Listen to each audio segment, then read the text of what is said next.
Sometimes when I'm thinking about us, before we got lost and we parted, back to back we would carry on and we'd do anything for what we started. But this time we could break, I'm running dry, everything's the same. We'll try tonight, this time we're not safe and sound, not safe and sound.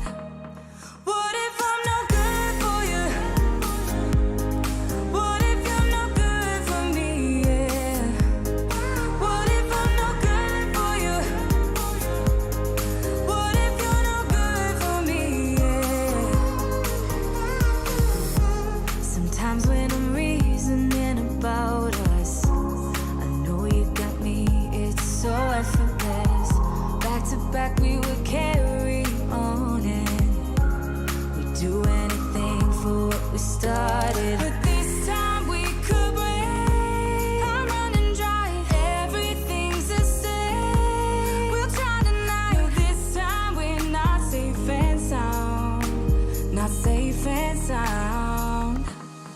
What if I'm no good for you? What if you're no good for me? Yeah.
What's up, you guys? Welcome to the live stream.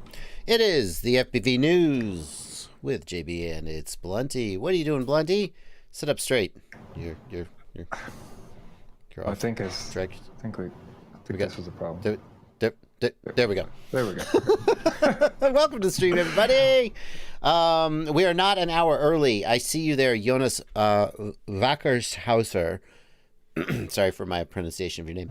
We're not an hour early. United States has gone to summertime, and so it's 6 o'clock here, and in a couple weeks we'll be synced up again. But for now, it is what it is. and here we are on time for the FPV News. How you doing today, Blunty? How's that snow live stream cam doing for you?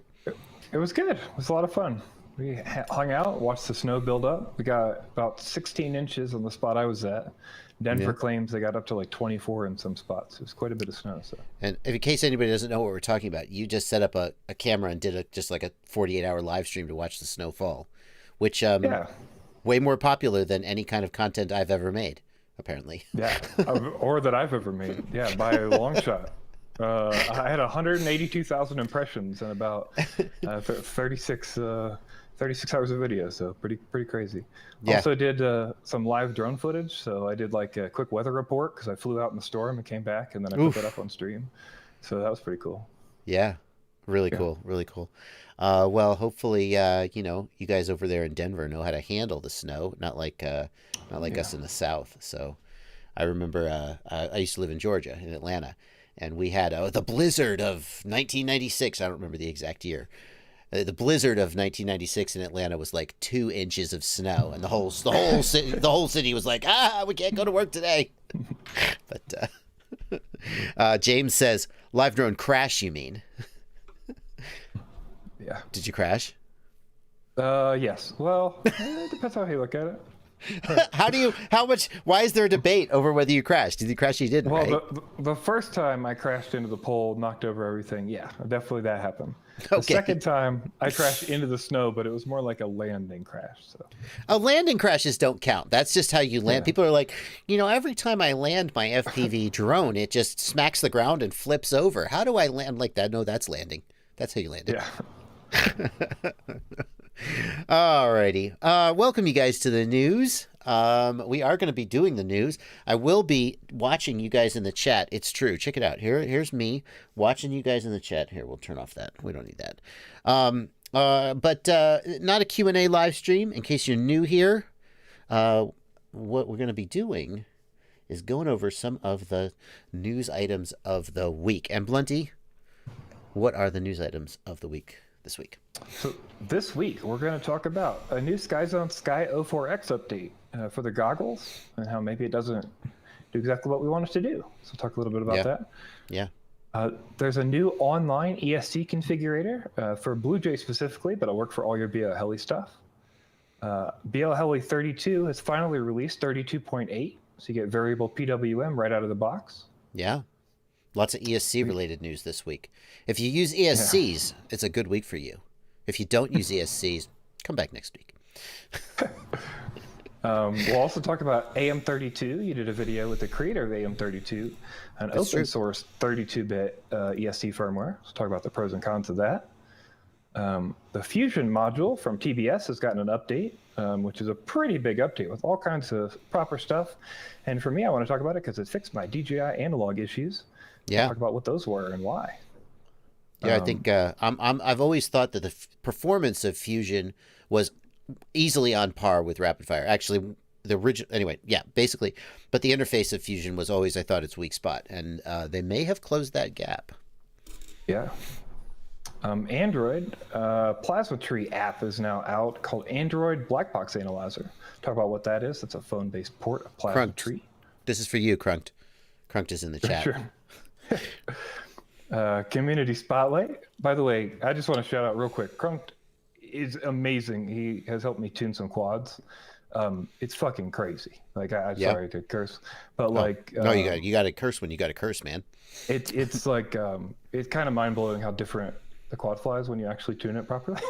I had that same thought. We're really off track, but who cares? It's our live stream. Sorry. When UAV Tech tuned my quad, like I've always tuned quads and thought, you tune it, you kind of tune it by the seat of your pants. Yeah, you could get black box out, but who's got time for that? You tune it by the seat of your pants, and then you try to be a better pilot. And that's true. But when I flew that quad that UAV Tech tuned for me, I was like, oh, this is actually really good. Yeah. So, yeah, it makes a big difference. It just feels like suddenly you like land on rails or something, and now you're just there in the quad flies. So, shout out to Crunked, doing good stuff with Crunk's tuning service. So. Hold on, I got to give Crunked mod. I was just about to do that anyway. I'm going to make Crunked a mod so he can be blue, and he can abuse his powers to moderate people, but hopefully he won't do that. Crunked, you're a mod.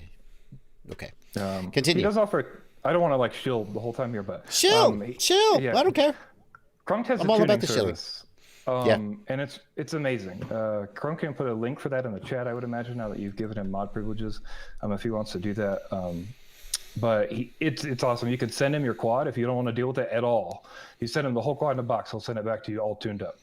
If you don't want to do that, he'll go back and forth to you over chat and make sure everything's taken care of. 50, 100 messages, whatever it takes, he'll get your ship flying great and tell you why it's wrong. He doesn't pull punches. He's a little rude sometimes, but that's how you get shit done. And I'm really impressed with him. So yeah, awesome. UAV Tech also refers. UAV Tech, Mark Spatz used to have a tuning service, and he for whatever reason decided he didn't want to do that anymore, and now he just refers everybody to Crunked. And if Mark Spatz vouches for Crunked, then he's just a good tuner. And now you're vouching for his customer service, so if he runs off with your money, I don't want to have another day at the range situation though. No, this is definitely not one of those. So. Okay. Well, cool. Awesome. Crunked, you're welcome to put a link to that in the chat if you prefer. You're more than welcome.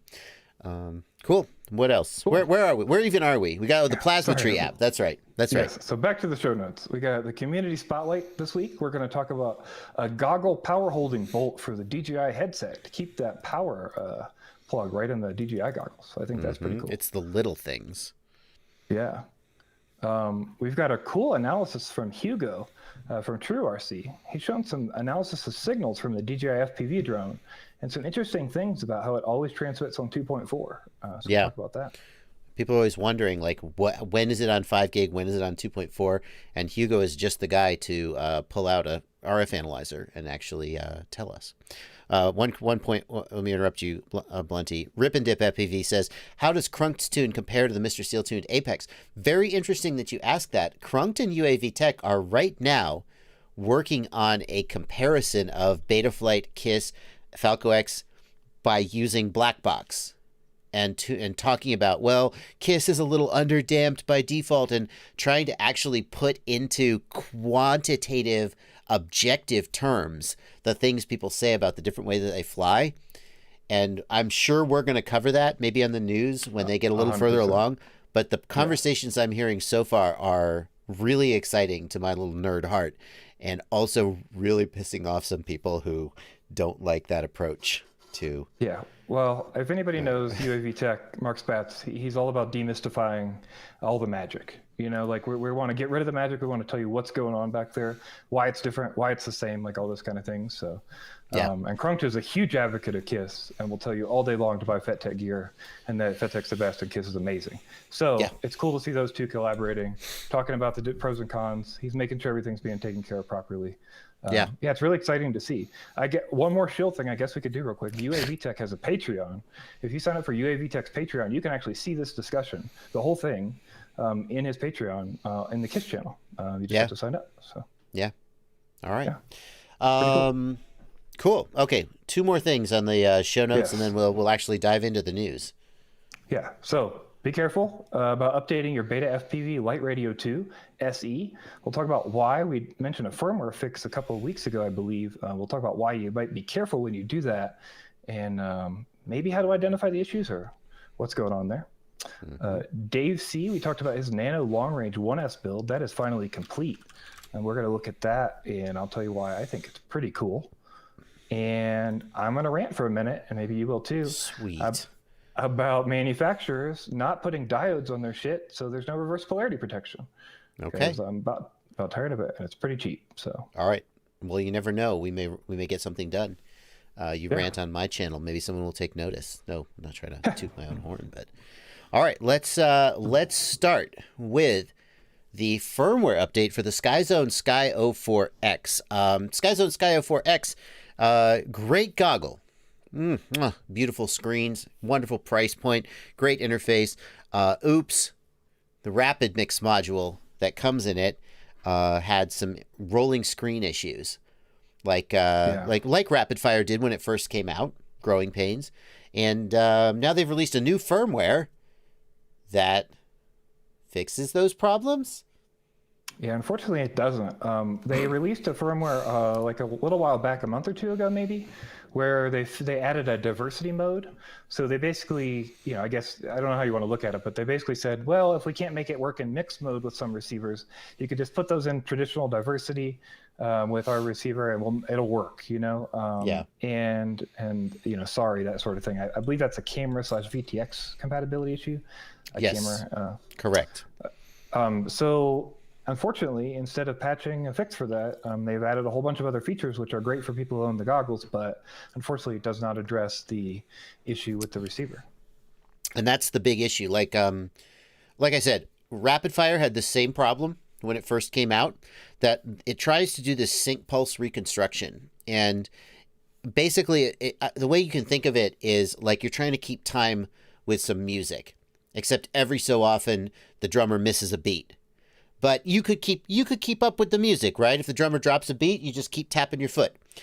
But if the beat is too irregular to begin with, then you're going to screw it up. And what happens with some of these cameras is their sync pulses are not the way that they're expected to be. Yeah, I guess the idea behind that is typically with the firmware side of things, you can teach or learn in certain ways how to manipulate the code such that when you see those specific kinds of sync pulses, you can change how you handle them. When you decide that's a sync pulse you grab, and when you move those along and things like that. So. Yeah, because what will happen is the camera will send a sync pulse that is not where the module expected it to be, and the module will generate its own sync pulse, thinking that the sync pulse has been corrupted by interference, and then the goggles will get totally confused and the screen will roll. Now, this is a problem that Rapid Fire dealt with. I can't remember if Fusion ran into it, but I wouldn't be surprised. And eventually the firmware gets tweaked. And I said about the Sky 04X, I said, I feel like this is just growing pains, and I hope that SkyZone will do right and will release a firmware update that fixes this, because I've seen this happen before. And when I heard that this firmware update came out, I thought, oh, good, they've finally done it. I can unreservedly recommend the Sky 04X. Nope. Yeah, unfortunately not. So hopefully we'll see some other change or update for that, but this does seem like a big push for them. So I would have expected in this if we were going to see it, anytime in the recent future. Yeah, and I hope that this is not a case where they're just going to let it slide. SkyZone, are you listening? Because what they've done is they've said, you know what, if you run into this problem, just put your module into diversity mode. That's like saying I bought a 4-wheel drive truck, and if I get stuck in the mud, just put it into 2-wheel drive mode. No, I bought a goggle with this feature. I want it to have this feature. Oh, you're in the wrong kind of mud. Right. We didn't plan for this kind of mud. 4-wheel drive is going to work. Yeah. So, SkyZone, I hope you're still working on that. Everyone else has figured out how to solve this problem. Rapid Fire has, Fusion has, Clearview has. Is Clearview still around? So just get it right, and then the SkyZone Sky 04X, I will. Right now, I'm like, oh yeah, it's a good goggle, but there's this problem. I don't want to do that. So, all right. What's next? So there's a pretty cool new tool. For BLHeli, BlueJay specifically, but other BLHeli SESCs, called esc-configurator.com. It's Chrome only right now because it uses web serial, which Chrome supports. But this thing is real slick. This is like the old Chrome configurator version of BLHeli, but it's not a web app. It's actually just a website. It pulls up your COM ports in a nice little list like you see there on the network list. It worked perfectly for me. I tested it on multiple quads. Configured multiple things with it, changed multiple settings. I flashed DSCs with it. Everything works great. So I'm super impressed with this, and I definitely want to shout it out. Yeah. For just to be clear, in case anyone watching hasn't picked up on this, this is not an app. This is my web browser. It's my Chrome web browser. You just open this website, and you can just flash your ESCs. You don't have to download or install anything. It's pretty freaking amazing. Yeah. So that's linked down in the show notes below if you want to. Let's see. There's a note here from Robin FPV who says SteadyView has had an update. Yep, I am aware they did release an update. I did not hear that it fixed all the problems, though. Yeah, as far as I know, that did not fix the rolling issues that were happening that caused a diversity change. Because the SteadyView, I know SteadyView is just part of it, right? Because the other part of it is that any module you use in the goggles needs to be able to communicate as well. But yeah, the SteadyView needs to be able to communicate with the camera properly with the sync pulsing. So as far as I know, the fix did not fix it. And from what I talked to people with, they're still having an issue. So yeah, I think so. So there has been an update, but the update didn't fix the problem. So they still need to keep working. Sean Hussein in the chat says, so the internet now has access to your USB ports. I'm not sure that's super awesome. That's why it only works with Chrome, right? Because Chrome, you can give Chrome permission. Yeah. You can also presumably revoke that permission. Yeah, Chrome has, as far as I know, you can. I'm not exactly sure how the default stuff works on Chrome, but it uses a protocol. It's called web serial to do that. And I think only Chrome supports it past a certain version. So. Okay. Yeah, Robin FPV also says, going back to the Sky Zones, I haven't had the rolling issue, so I can't confirm. Right, if it depends on what camera you're using, basically. If you happen to have used a camera that has this problem, and the module developers will say, oh, yeah, it's all the camera manufacturer's fault. Yeah, they're so out of spec, and maybe they're right or maybe they're not. But if it'll all be fine, and you won't have the rolling screen option until one day you get a new quad and the camera has the problem, and then suddenly you'll get the rolling screen. So, all right, we got a couple super chats. Let me just get these super chats. Blunty, Del Squancho FPV, thank you for $5. That is the price of that is the appropriate price to pay for the comment you made. Del Squancho was trying to make a joke, and he said that he thought the show would be better as a solo show. I think he meant, I assumed he meant he thought I would be better doing it by myself and not you. And I was like, you're fired, Del Squancho. And then he left a super chat to apologize. Accepted. Robert Davis, thanks for $10. You and Blunty helped me out a bunch. Now I'm flying and crashing. Awesome. Thank you, Robert. Awesome. All right. No, I won't ban him. He was just joking. I was joking too, for the record. I wasn't offended. I just was like, you're fired. Get out of here. I didn't literally mean get out of here.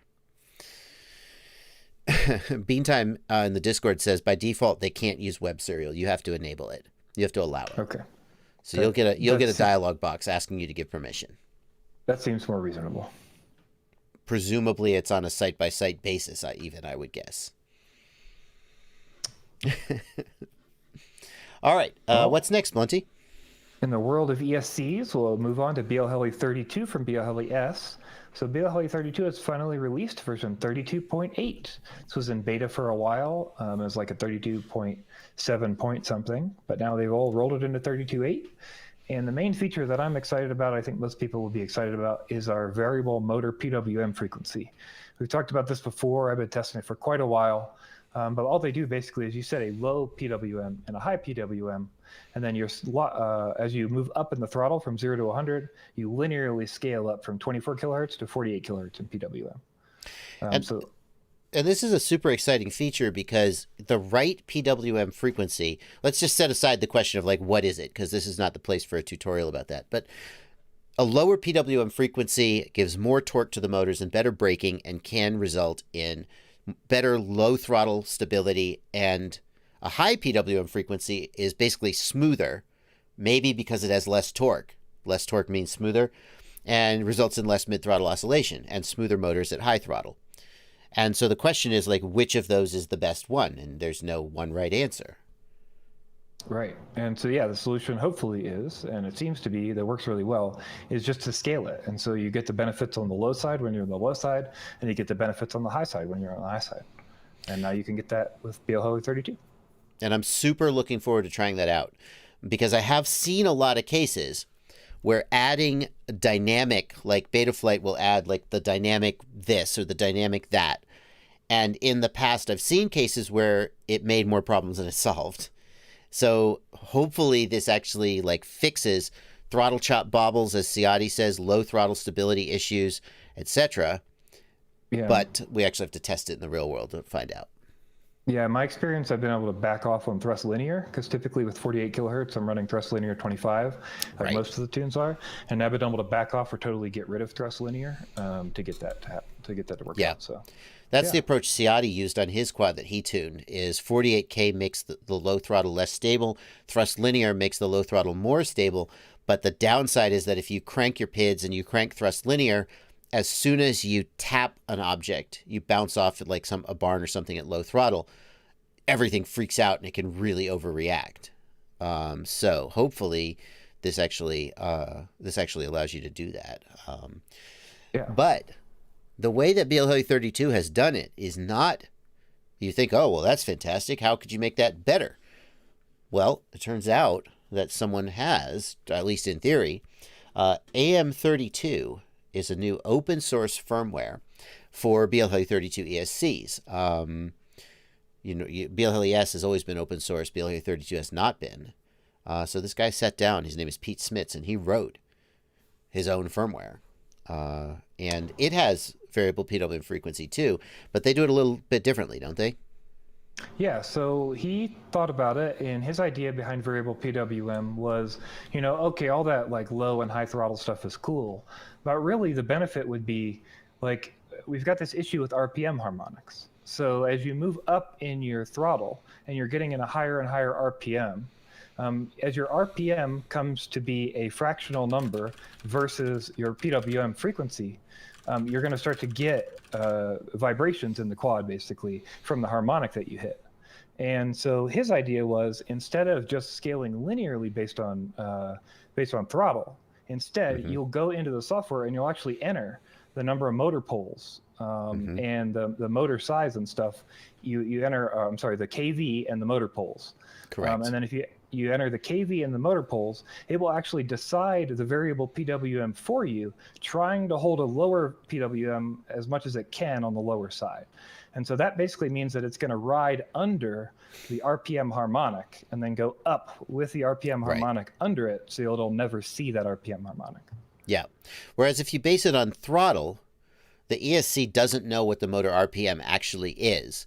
You would think that it would, but the ESC, it only knows how many times it has commutated the motor. But if it doesn't know how many poles are on the motor, then it doesn't know how many commutations are in a single rotation, so it can't convert to RPM. And that's why in Betaflight, when you do RPM filtering, you have to put the motor poles in the Betaflight configuration tab. Well, AM32's approach is to put the number of motor poles in the ESC, so the ESC knows the motor RPM, and then it can, as you said, scale the motor PWM frequency specifically to avoid the frequency of the motor itself, whereas BLHeli32's approach, just basing it on throttle, you could still be hitting one of those harmonics and not even know it. Yeah, it's super slick, and it makes a lot of sense. And this is part of the reason I think AM32, AM32 is totally open source, and there's a GitHub we have linked down in the description.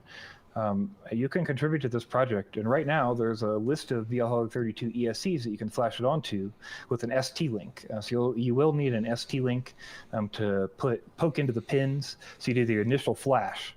But once you've got the initial board flashed, then you have BLHeli pass-through, just like standard, and you can work with its configurator, just like you would use, or you can use BLHeli configurator. Either one works with AM32. The other cool thing about, cool thing about AM32 is that it looks like we're going to have some pre-flash boards released from Diatone. It looks like will be the first ones on the market, and possibly some other companies hopefully will take up the reins on this. But they'll be releasing like the F50, the F60, and a couple other ESCs with pre-flashed AM32, so you don't have to do this yourself. You can just flash it using the configurator like normal. Without ever having to get an ST link or anything. So this is pretty cool. I actually sent you, Blunty, one of these Diatone ESCs. They're not for sale yet, but I wanted to get your opinion of it. And hopefully as soon as the snow clears, you'll be able to let me know what you think. Yeah, in the next couple of days, hopefully I will be flying that quite a bit. So awesome. And this is one of the things that makes me most excited about open source development, because it certainly would be possible for a dev to go, yeah, I got that variable PWM frequency thing. It's good. Yeah, my customers are happy. My users are happy. And then AM32 comes out of nowhere and it's like, hey, look, there's a better way to do it. And now everybody's looking around and going, oh, is it better? And so maybe it will turn out to be better. And if so, maybe we'll see it implemented in BLHeli32 for those who don't want to run AM32. And it's always good when there's competition out there, even if not competition for customers, but just for ideas. Yeah, one of the other things that is pointed out in the interview that you did is just that the idea that BLHeli S has a base in assembly, so it's kind of faster typically, I believe, like from the code to the processor, because there's not the chain of code in between, like C down to assembly and stuff from the compiling, but with 32-bit AM32, you can actually code in C. You don't have to learn to code in assembly. You don't have to dig through this code and figure out what's going on. And I think that will hopefully be quite a bit better for most people that actually want to contribute to a project like this. Yeah. Right now, if you want to contribute to an open source ESC project, you're stuck with BLHeli S hardware, which is fairly limited. So, yeah.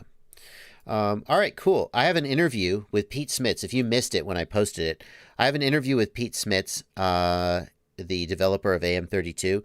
It is up on my channel, and it's linked down in the show notes below in the video description. So, all right. Well, that's all our ESC related news. What's next, Blunty?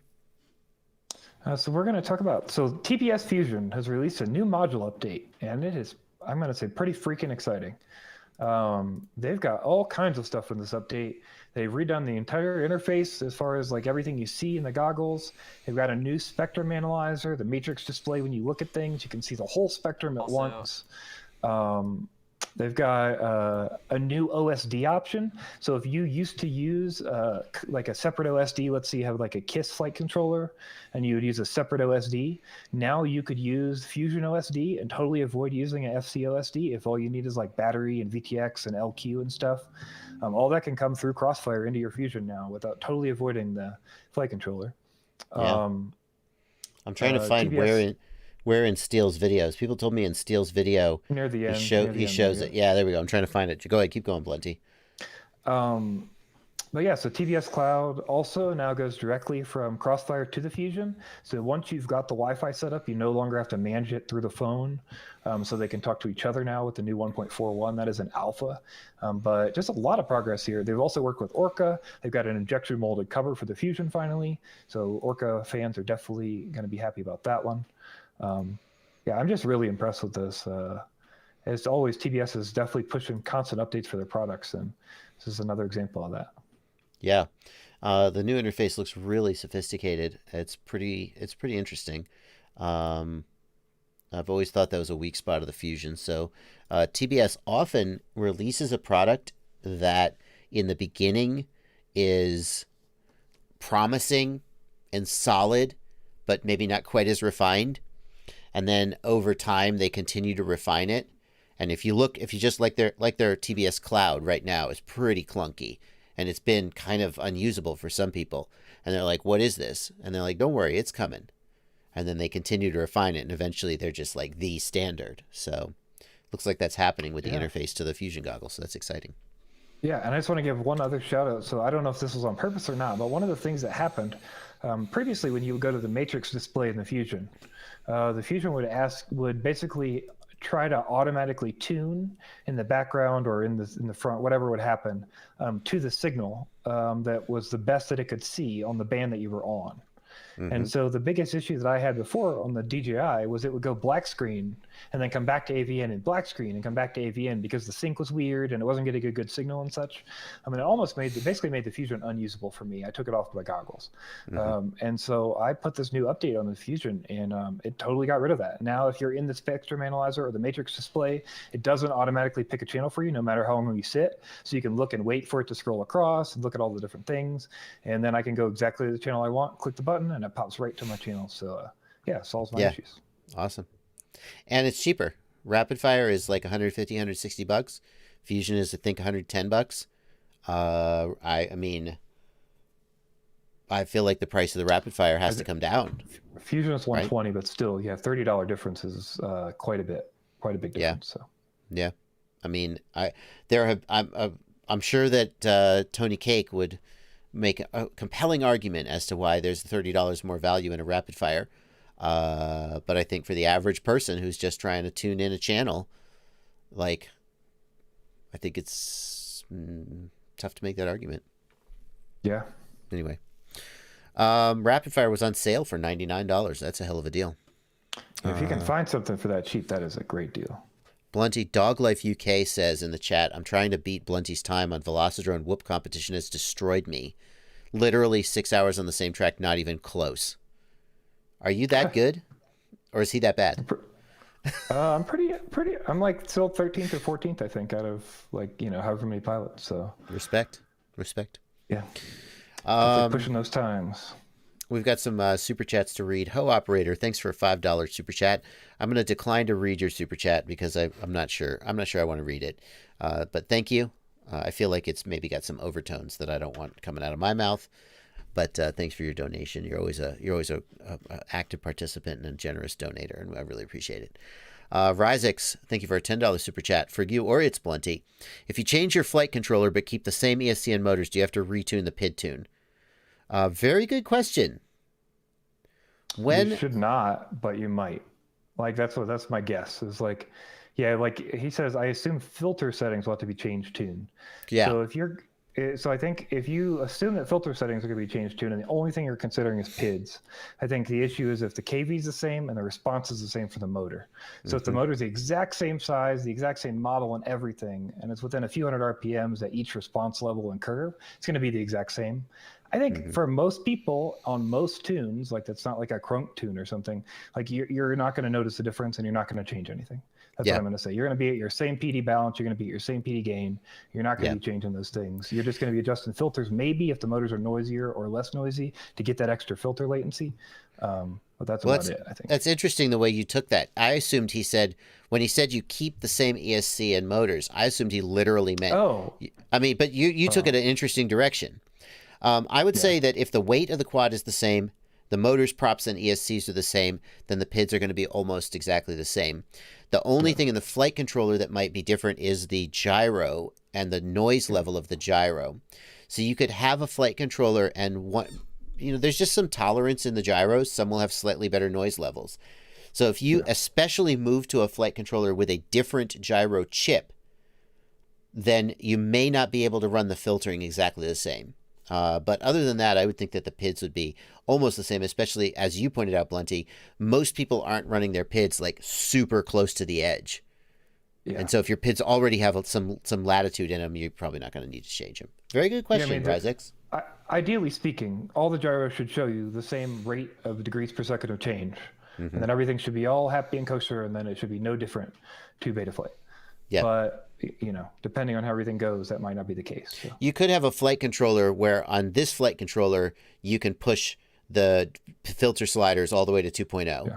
And then on this other flight controller, like maybe they don't have enough capacitors protecting the power supply to the gyro chip, or maybe the gyro is placed somewhere on the board that causes it to perceive more vibration, and you can't run the filter sliders to 2.0. But yeah. That's I would think most of the time, same flight. I would think most of the time you could probably do it just about the same. Certainly the PIDs, maybe the filters. Good question. Okay. Well, we've got, speaking of PIDs and filters, one of the best tools for analyzing PIDs and filters is an app called Plasmatree.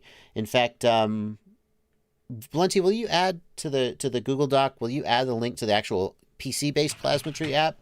I'll go ahead and put that in the show notes too. Plasmatree is a PC-based app, though, and it's kind of a hassle to use. It's a little bit clunky, but it does a great job. Now there is a version of it for Android. And I'm excited about this because I just hope that it's less clunky to use. I mean, yeah, you could use it in the field and whatever. You could use it if you don't have a computer. Yeah, but I just would like the ability to just do file open and open a black box log. You have to export the black box log to CSV, copy the file, copy it into a certain folder. You can't just do file open, and it's kind of freaking annoying. But that's pretty slick. Have you had a chance to try this out, Blunty? I have not. As Krunk points out in the chat, typically PID Toolbox is a little better just for step response and stuff, but I believe this is also going to show you step response. So if that's the case, yeah, it definitely seems like this will be super beneficial, especially for field tuning, or for people who are using SpeedyBee. I think you could probably pull a log down into the phone from SpeedyBee and then just view it right in the phone. Great partner to SpeedyBee. Totally agree. Yeah. I've tried PID Toolbox. I think I liked Plasmatree better for this screen, for the waterfall plots, which is used to analyze noise of the quad, the vibrations. Personally, I mean, far be it from me to disagree with Krunk, so I won't. But I've talked to some people in the Betaflight black box tuning group on Facebook, and they've said, the step response graph is not that useful. I wonder if Krunk disagrees. I mean, obviously he must like it. Yeah, I think he uses step response to decide PD balance, PD gain, kind of offhandedly. And then he uses black box, Black Box Explorer to go in and look at the waterfall graphs. That's interesting. He looks at, the waterfall graphs in Black Box Explorer have gotten better. They used to be pretty bad. Yeah. They didn't used to have a waterfall graph, actually. As Krunk points out, they're both good, but yeah. Interesting. Yeah, what I had heard was don't look at the step response graph because you'll have some slow stuff, some fast stuff, and just look at the actual black box traces. So and you look can at actually the filter. response. I don't know if you can do this in PID tool or a Plasmatree. I assume you can, but in PID Toolbox you actually have there's a button you click that gets rid of all the step response data under a certain rate. Yeah, I remember that. And then so if you use that to cut all that garbage out, then you get a much better idea of PD balancing step response. That's my understanding. Yeah. I can't answer that question. I don't have time. Razor, I see your question in the Discord. DM me that question and I'll help you out with it, or hopefully the other folks in chat will help you out with it. All right. So that's pretty cool. Black box analyzer. Love it. The next thing we've got here is a community spotlight where we focus on a community project that someone has done. Today, Blunty, we've got a 3D print. What does it do? Yes, we do. This is super cool. This is one of the things you see and you're like, oh yeah, that makes sense. Why didn't I think of that? Right. This is pretty smart, man. This is a super easy, simple print. You just print a little screw and this little adapter piece. You put it on, and then you can screw in and hold your power cable on, and it won't come off. I can't decide if I don't hate it. Okay, I can't decide if I like this. What I do is I don't have my power cable on my goggles, but I run the power cable up and over the buckle, and then sometimes I'll zip tie it to the buckle. But I think the advantage of that is that you can pop it out if you want to power your goggles down and you don't want to take your battery out of your pocket or something. The downside of this is you got to literally back off the screw if you want to pop it out, I suppose. It's a clever solution. It'll definitely test your 3D printer, have it to print those threads. Yeah, probably. That's very true. Yeah. Anyway, slick solution. Again, linked in the video description. You could certainly just use an actual screw too, if you wanted. Yeah. Linked in the video description. Very cool. Marchek, I think is how you say the guy's name. Marchek. Neat idea.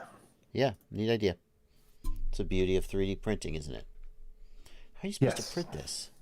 Can I zoom in on this picture? No, apparently not. Oh well. I wanted to get a closer look at that slice. I was intrigued. Oh well, not today.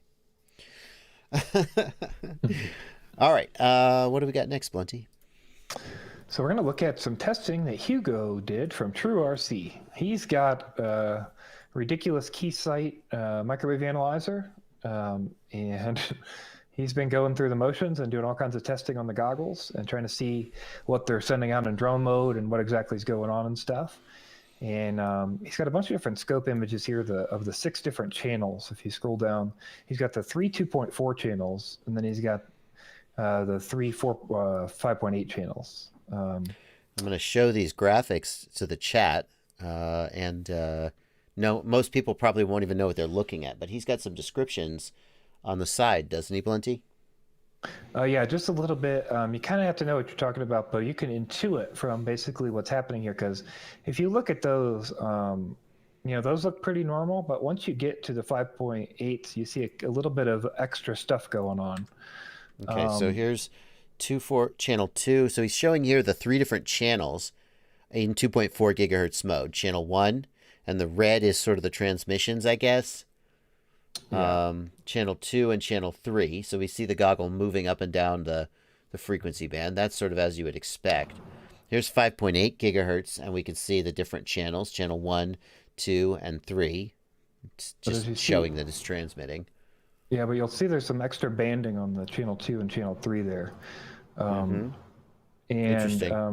from what he was saying, basically, regardless of whatever mode you're in, they're basically always going to transmit 2.4. So if you go down, there's another picture a little farther down that thread. Sure. He isolated a goggle signal, and he's actually got the left bump is going to be the goggle signal, and the right bump is the radio signal. These are 1 megahertz channel, 1 megahertz wide packets that are being sent, basically. And these are always sent, no matter what mode you have the goggles in, on 2.4. Yeah, so it seems like we know that the goggle both transmits and receives, and we know that the goggle has a data connection to the air unit where it will request retransmission of dropped packets. And that's why when you're in audience mode, the image looks like crap. And it's because the audience mode goggle can't request the retransmission of the packets.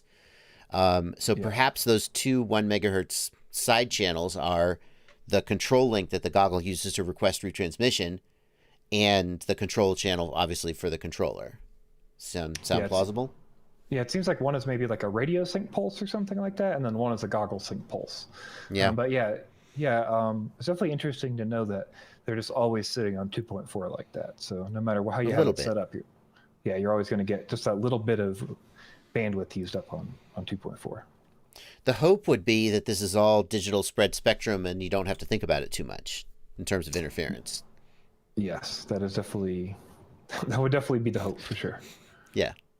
All right. Well, and also bear in mind, this is just for the DJI FPV drone. The Air unit and the Vista work the same as they ever did and don't transmit in 2.4 gigahertz at all because they don't have a radio for that. Yeah. Okay. Cool. Slick. Thank you, Hugo. By the way, Hugo Chamberlain is the owner of TrueRC, the company that makes, they make their own antennas, TrueRC antennas, and they also design all the Luminaire Axie antennas. And so he is, he and Alex Grieve, I think, are the two sort of preeminent antenna designers in FPV. So thanks to him for using his expensive RF analyzer to give us more information about what DJI is doing. Yeah, it goes up to 26 gigahertz. Yeah, that's a hell of that's not a cheap machine. No. All right. So, from cool stuff to stuff that might not be as cool, BetaFPV LiteRadio 2. Be careful about updating this thing. Basically, unless you've got a problem, do not update your radio. I'm going to tell you that right now. Yeah, so just to be clear, we're talking about the LiteRadio 2 SE. Yeah. And there was an issue that we talked about on the news last week, I think, or maybe the week before, where you couldn't bind to certain FreeSky receivers. And they released a firmware update to fix that. Yes. Yeah, they released a firmware update to fix that. And it was only for a very specific date range of remote. But basically, people were having some other issues with their radios, or they were just wanting to update their firmware. And so, unfortunately, if you update the wrong firmware, you will brick the radio. It seems like there's no way to recover it, and you'll have to send it back to BetaFPV or get another one. And the confusing issue is that... Well, yeah, Blunty, it couldn't be more clear, Blunty. Come on. Now, Blunty, look, I know that, it's very clear. Here we are. Here are the instructions for how to update the firmware. Very clear. And look, you get down here to the bottom, and look, here is mode 1 and mode 2, and they are applicable to product barcode is DEC 222 Jan 4. A stands for Jan, B stands for Feb, and so on. But there is also this latest version of the firmware. See? So how could you possibly flash the wrong firmware and brick your radio? I don't, unless you're like a moron.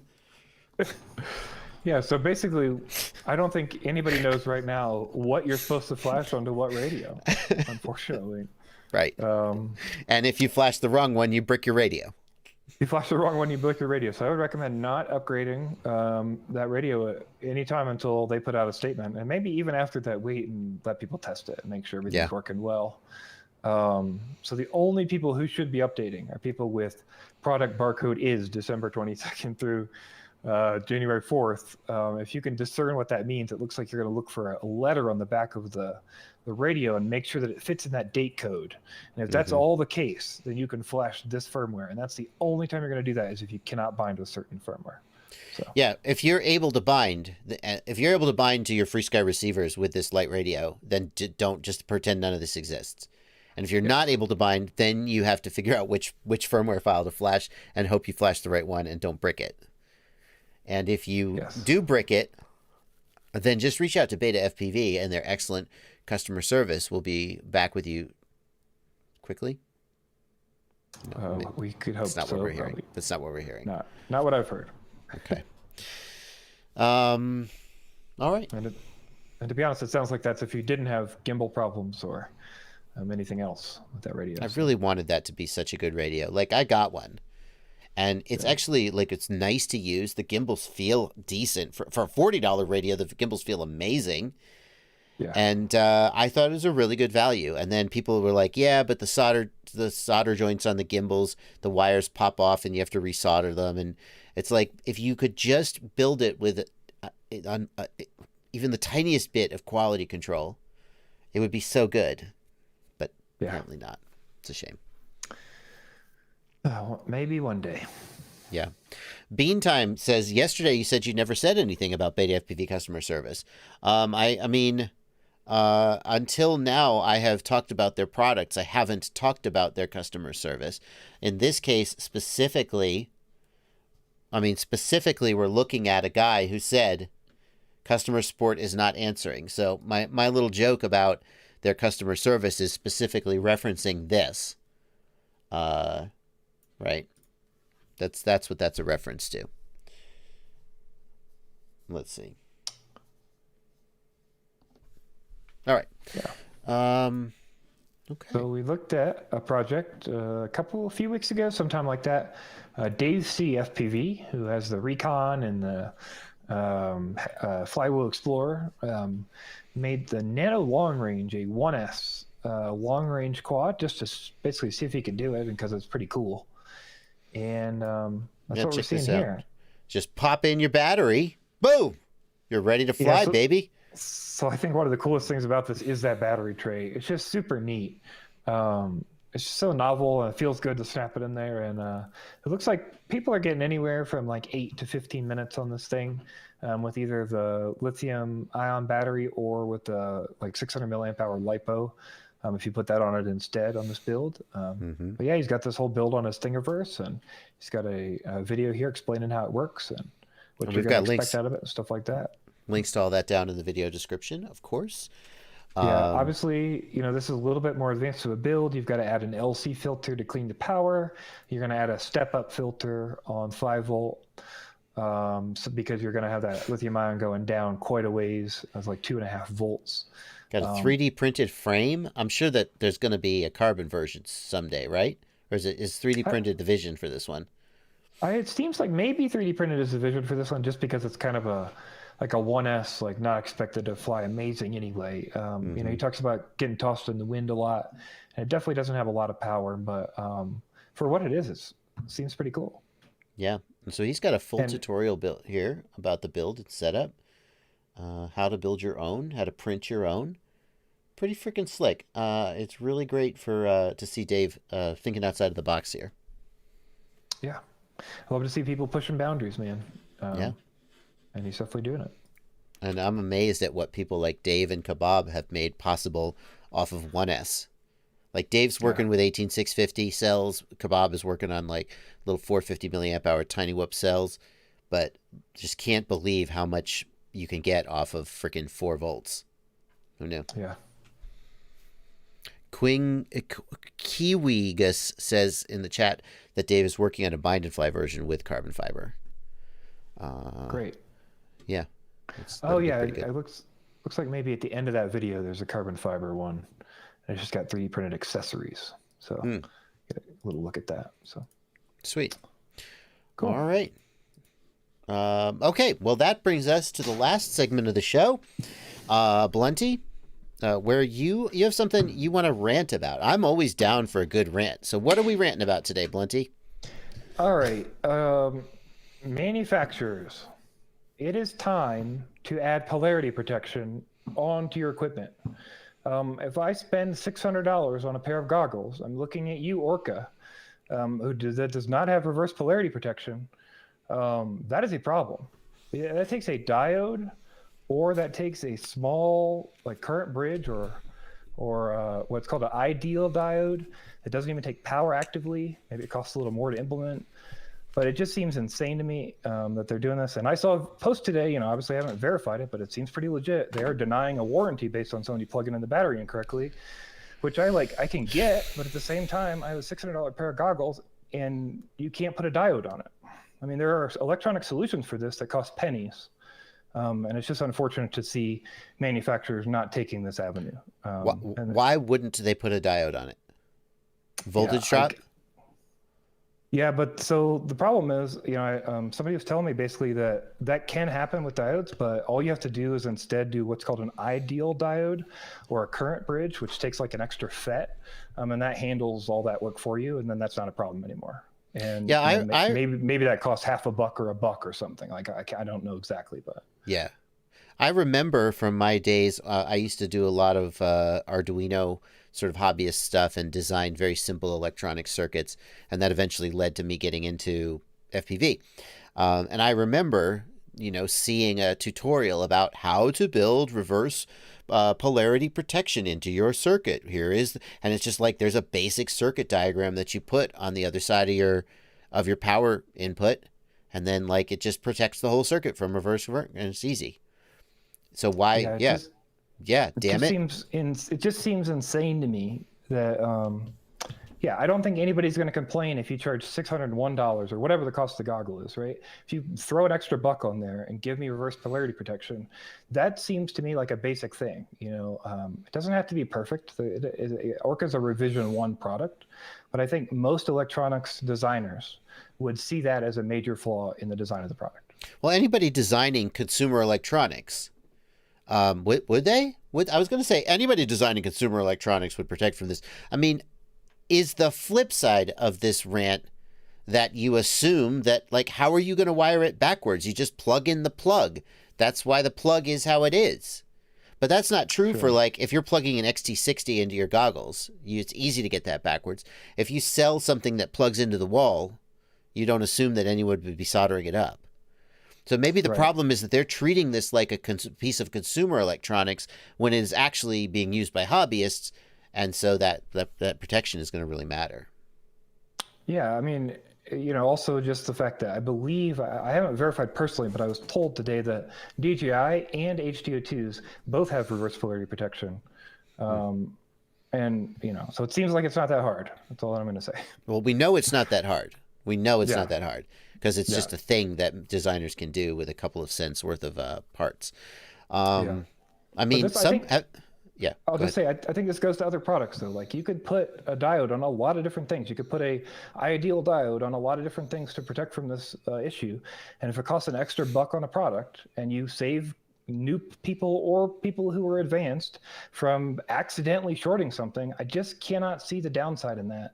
Yeah. The cost to benefit here to me seems quite high. I mean, I've freaking reversed something on an AIO board before. It happens all the time. Like you got a little battery and you're trying to plug it into the 1S connector and you accidentally turn it upside down and it goes far enough in and both contacts touch and you fried it.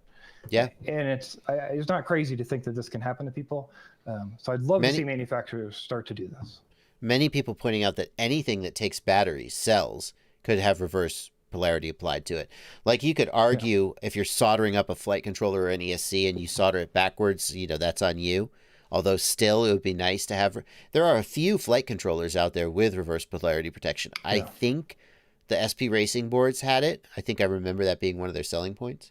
But anything with batteries, you could easily just put the battery in backwards by accident. And you wouldn't expect that to just destroy your entire thing. I mean, I've never broken my TV remote by putting a battery in upside down, and I don't believe you can do that. Right. So you shouldn't be able to. That's just a mistake you can make, and you shouldn't. Yeah. Right. All right. Manufacturers, get it together. We want reverse polarity protection on our stuff, and if it costs 50 cents more in components, we accept that.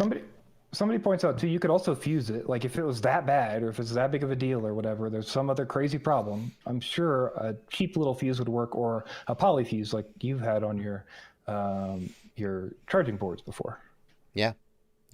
Poly fuse. Yeah. Would a poly fuse work? I'm not sure about that. I'm not sure about that. Maybe it would, but there's ways to do it is my point. Yeah. Yeah. I don't know if it 4-in-1 ESCs, individual ESCs, maybe not. Maybe there's not enough room on those individual ESCs to fit the components. 4-in-1 ESCs, you only have a single VBAT input. Stick a diode on there. Diodes are not very big. Yeah. All right. Well, that's our rant for this segment. And if you're out there and you're an actual manufacturer who has a good reason why you're not doing it, shut up. We don't care. Just give us what we want. This isn't a discussion. It's a rant. Absolutely. Stop. What do they care? You fry it, you buy another one. Why would they bother protecting it? Just like the DJI drone. Less excuses, more solutions. There you go. That's what we want. And we're going to stop buying. That's not going to happen. All right. P-channel FET is more efficient than a diode. Good. See? That's solutions, not problems. We want solutions. Yes. Yeah, give me. Why don't I have any P-channel FETs on my flight controller, huh? Yeah. That's what I want. Yeah. I'm going to get a shirt that says, "Give me my P-channel FETs." There you go. The ladies will love it. All righty. All right. Well, I got one more super chat to read. MC's Creations, thanks for 5 reais. I always try and make my own DIY stuff stupid proof. The things that only I'm going to use. It's not that hard. Yeah. Stupid proof. That's exactly right.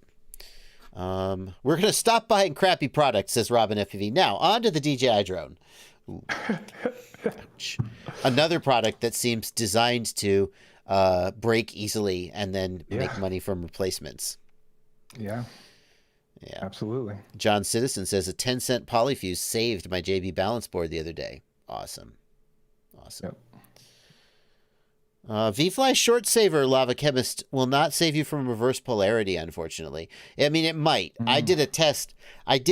Where I tried reversing polarity and it did save me. When you reverse polarity, one of the things that can happen is you can create a short circuit and fry things, and it will protect from that. But some things will be damaged by being reverse biased, period, and the short saver won't save you from that. So it's a common mistake believing that a smoke stopper will save you from reverse polarity. That's not always true, so don't count on it. All right. Why is there no diode on the short saver? Good question. Yeah. That seems easy to implement. V-Fly, put a diode on the short saver and save us from reverse polarity. Yeah, good idea. Yeah. Do it. All right. Making a difference in the world, Blunty. Hopefully. All right. Guys, that's going to bring us to the end of the live stream. Thank you so much for coming out. We are here every Tuesday at 6 p.m. with the news. You can email news@fpvknowitall.com with news items. Some of the items that you're seeing today came to us in suggestions. Blunty, your channel is linked in the video description as well. Yeah. If people want to go check you out. Yeah, I'll have a video coming out in about probably 30 minutes after this or so. Nice. My review for the Weebleed FPV gates that I promised last week. Finally got it done. So yeah, nice. I'll be coming out anytime. So yeah, come over and subscribe to my channel. Subscribe to JB just under here. Like the video. That liking the video really helps the algorithm. It does. And one more thing I want to say is tell your friends about the news. If you're still watching, you probably like the news or you just ended up here. But I feel like a lot of people maybe don't know that we do the news, and we tell people a lot of stuff early on, and so tell your friends. Yeah, for sure. We get currently at about a little under 800 views. Oh, it's dropping off now that we've said we're leaving. We peak around 800 views, which is about the same as my normal live streams. And I think we're doing good work here. Getting the news out, helping people keep up with. I started this show because there were too many quick items that were happening, and I didn't feel like I could make a video about all of them. I like a dedicated video. Here's BLHeli 32.8, etc. And I just want to be able to say to people, here's what's going on. And that's the goal, is to just keep you guys up to date on sort of all the stuff that's going on. Thank you, Blunty, for helping make it happen. Absolutely. Thank you, Joshua. Yeah. OG P Kid. XT60s are hard to put in backwards, but you can certainly solder them up backwards. Yeah. No one will stop you from doing that. Yeah, if you finagle them right, you can slide it in there the wrong way. You can. Yeah. So yeah, tell your friends that we're on. Like, share, subscribe, follow, comment, donate. What are I don't know. I've run out of calls to action. Alrighty, guys. That's going to do it. Y'all have a good night, and we will see you here next week. Bye, everybody. Later, guys. Boom. All right.